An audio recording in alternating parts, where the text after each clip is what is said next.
perusahaan sebesar apapun bahkan sudah lama merajai akan kalah dan tidak bisa bertahan kalau tidak ada inovasi. Betul Itu langsung.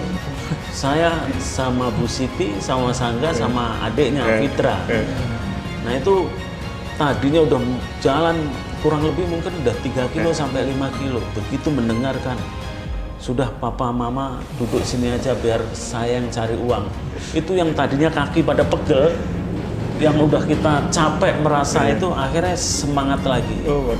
Nah itulah inspirasinya kenapa kita harus mempersiapkan second generation buat bisnis kita. Hidup berlimpah, hidup barokah. 3 hari 3 malam, semangat tak pernah padam. MHBHB, persiapkan diri Anda Bapak Ibu. 3 hari 3 malam, 3 hari 3 malam. MHBHB, meraih hidup berlimpah, hidup barokah. Takbir, Allahu Akbar.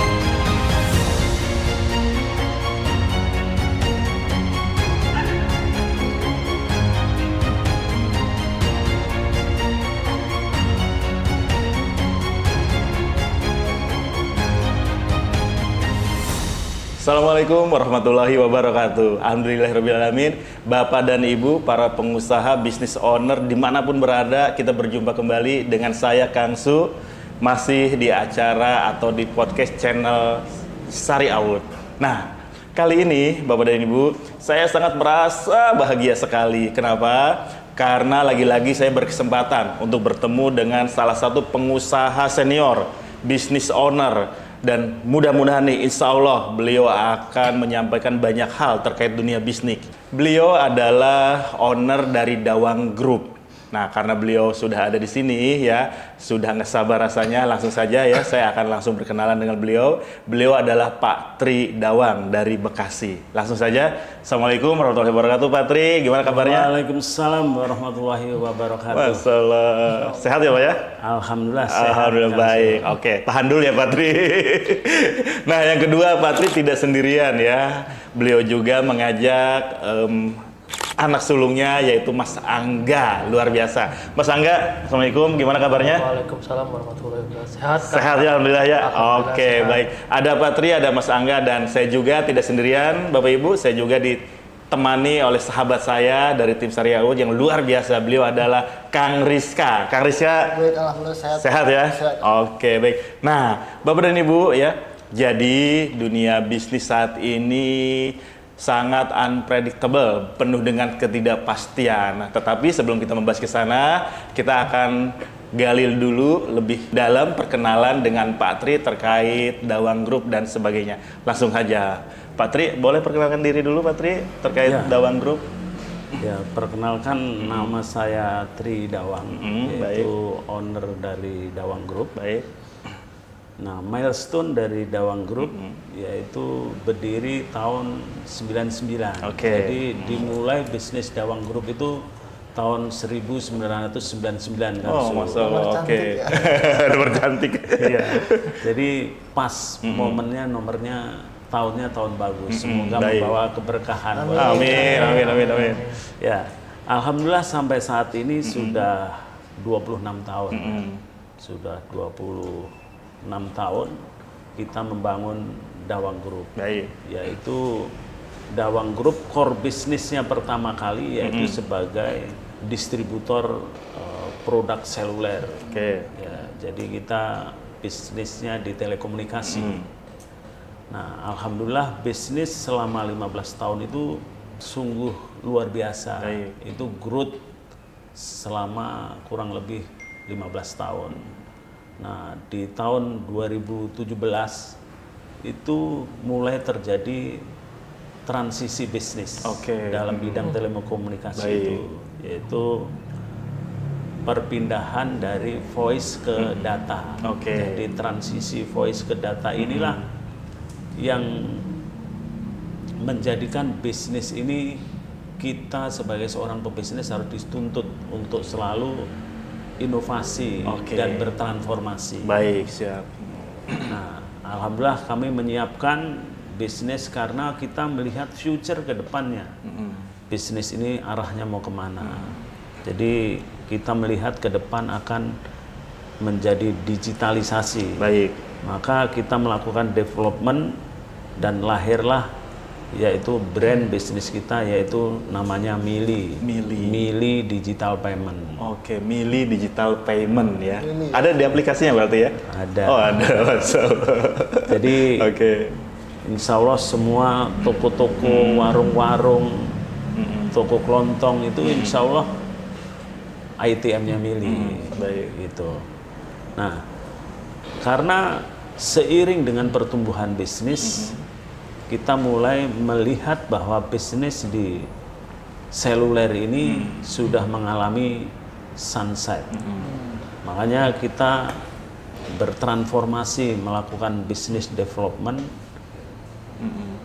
sehingga lahirlah bisnis-bisnis baru. Baik, oke, baik ya. Jadi dimulai dari transformasi 2017 ya Pak ya? Ya. Transformasi, kemudian inovasi, dan harus tetap relevan dengan perkembangan zaman. Nah, ini nih poinnya nih Pak Tri di sini ya. Seorang pebisnis ya, kemudian terjadilah yang namanya perkembangan zaman, perubahan zaman. Kemudian seorang pengusaha tidak bisa atau bisa jadi terjebak oleh keadaan dan akhirnya tidak bisa mengikuti relevansi zaman tadi. Sehingga tidak bisa menyesuaikan dengan kebutuhan pasar. Dan banyak kasus saat ini Pak Tri ya, di luar sana ya, pengusaha mengalami itu Pak Tri ya. Jadi sebetulnya ketika situ perubahan itu udah dimulai, apa nih harus persiapkan seharusnya dari seorang pengusaha? Ya, kita ambil contoh dulu ya, yang mungkin generasi yang lama tahu lah. Baik. Tentang kisahnya Nokia. Oh iya, Nokia. Ini kan handphone sejuta umat. Iya. Hampir semua mengalami mempunyai handphone tersebut. Betul. Nah, dari kisah pelajaran yang bisa diambil dari Nokia tersebut, yaitu perusahaan sebesar apapun bahkan sudah lama merajai akan kalah dan tidak bisa bertahan kalau tidak ada inovasi. Betul. Itu langsung hilang dan tergantikan, tergilas oleh zaman. Keyword yang sangat menarik itu transformasi plus relevan. Ya harus transformasi yang relevan tentunya ya. Ya tentunya ya di perkembangan bisnis Pak Tri juga saya yakin banyak perubahan, banyak pergantian termasuk generasi. Terhadap bisnis Pak Tri tentunya tidak stuck sampai di Pak Tri saja ya. Tentunya ada PR tertentu yang mana kita mesti fokus kepada generasinya. Untuk menyikapi itu Pak Tri seperti apa Pak? Apa persiapannya Pak Tri? Sebetulnya sebelum melakukan persiapan ini saya terus terang mendapatkan pembelajaran di MHBHB ya, waktu itu saya mengikuti event MHBHB. Jadi bahwa seorang pengusaha itu benar-benar waktu itu diberikan latihan yang ekstrim menurut saya. Ekstrim ya. Sebagai seorang pengusaha, sebagai seorang pengusaha yang sudah besar dan nyaman diberikan pelatihan ekstrim yang saat itu tidak pernah kita bayangkan. Jadi diberikan pelatihan untuk merasakan posisi terendah, bahkan posisi bangkrut. Ya, jadi kita nggak ngebayangkan diberikan pelatihan seperti itu. Kita diberikan pelatihan, disuruh pergi dengan pakaian yang benar-benar seperti seorang pengusaha bangkrut.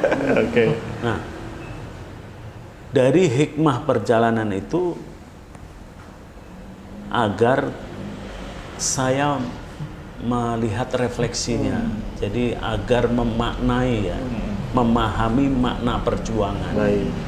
Jadi makna perjuangan dan pentingnya ilmu, sehingga kita bisa mempunyai daya juang untuk bisa bertahan dan hidup. Karena dalam bisnis itu penuh dengan ketidakpastian. kalau kita tidak dibekali dengan ilmu, pemahaman tentang bisnis, nah itulah perjuangan-perjuangan itu tidak ada artinya gitu. Gitu. Jadi waktu itu kita disuruh dilepas dalam satu area, tidak bawa uang, tidak bawa handphone. Nah, kita harus survive bagaimana. Nah, ini kan pelajaran yang menurut saya menjadikan inspirasi, karena terus terang ini menanamkan bahwa perubahan besar bisa dimulai dari tekanan dan ketidaknyamanan. Nah, pada posisi itu saya sangat bahagia karena putra saya, Mas Angga ini menyampaikan, waktu itu saya kebetulan baru sembuh dari COVID. Ya, baru sembuh dari COVID. Ketika sudah mondar-mandir tidak dapat uang, Mas Angga menyampaikan, udah papa mama duduk di sini saja. Kan waktu itu dikasih nasi tuh, dibekali nasi bungkus sama air teh hangat. Nah itu makan di bawah jembatan. Itu saya sama Bu Siti, sama Mas Angga, sama adiknya Fitra. Nah itu tadinya udah jalan kurang lebih mungkin udah 3 kilo sampai 5 kilo. Begitu mendengarkan, sudah papa mama duduk sini aja biar saya yang cari uang. Itu yang tadinya kaki pada pegel, yang udah kita capek merasa itu akhirnya semangat lagi. Nah itulah inspirasinya kenapa kita harus mempersiapkan second generation buat bisnis kita. Ini Mas Angga kan ada di sini nih, ikut MHBHB bersama Patri dan Ibu ya, sama adik ya. Apa yang terpikir waktu itu Mas Angga sampai akhirnya Mas Angga, udah Papa nggak usah kerja, biar Angga aja yang handle, yang cari uang gitu. Gimana Pak Mas Angga? Ya di saat itu mungkin ya kita merasakan ya tadi yang seperti Bapak bilang di posisi di titik terendah suatu pengusaha ya. Ya dari itu ya merasakan kayak oh emang begini susahnya nyari uang gitu. Oh begini rasanya lagi di titik terendah dalam usaha atau dalam diri sendiri. Makanya ya bentuk berbakti kepada orang tua aja, biar istirahat aja kan. Habis penyembuhan dari COVID kemarin ya, biar ya saya sama adik saya aja yang coba keliling cari itu, cari coba-coba biar dapat uang yang kemarin sih. Nah, kembali lagi ke MHBHB tadi, Patri. Sampai akhirnya MHBHB tadi kan bisa dijadikan titik balik gitu ya. Apalagi sampai Mas Angga mengucapkan, oke Pak, saya siap bantu Bapak bisa cari duit lagi biar Angga. Sebagai orang tua mendengar itu Pak, siap meleleh gitu ya. Saya sendiri ini mendengar langsung ini langsung meleleh gitu, teringat anak saya gitu. Nah, Patri gimana perasaannya Patri mendengar suara yang disampaikan Mas Angga waktu itu? Ya, yang saya rasakan itu capek, jalan sudah berapa kilo, haus. Ya mungkin karena nggak ada yang foto aja, itu kalau di bawah jembatan bajunya rombang compang-camping itu ada yang foto, mungkin luar biasa, itu momen yang paling mahal. Ya. Udah makannya pakai nasi bungkus yang coklat itu ya. Itu perasaan yang luar biasa dan sulit untuk digambarkan kebahagiaan kita sebagai seorang tua. Mas Angga dari ilmu MHBHB yang pernah diikuti, apa yang paling berasa perubahan dalam diri Mas Angga dari ilmu MHBHB Mas Angga? Paling lebih kesadaran diri ya, lebih merasakan apa yang ya dalam usaha kan ada naik turunnya, dalam bisnis juga ada naik dan turun. Nggak bisa kan untung terus, untung banyak terus kan, pasti ada di suatu waktu kan pasti ada ruginya atau minus. Apalagi kan pas di MHBHB tuh merasakan ya bahasanya kan titik terendahnya suatu pengusaha. Jadi ya kita lebih sadar diri, lebih bisa kalau itu lebih rajin beribadah juga, meningkatkan kemampuan diri sendiri dan juga lebih berbakti juga kepada orang tua. Baik, Masya Allah, siap.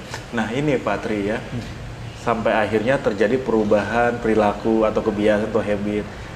Genji, seorang anak, nggak bisa dipaksa-paksa, didorong-dorong, harus meneruskan bisnis ini gitu kan. Harus ada kemudian muncul kesadaran itu dalam diri mereka nih. MHBHB bisa merubah itu, Pak Tri?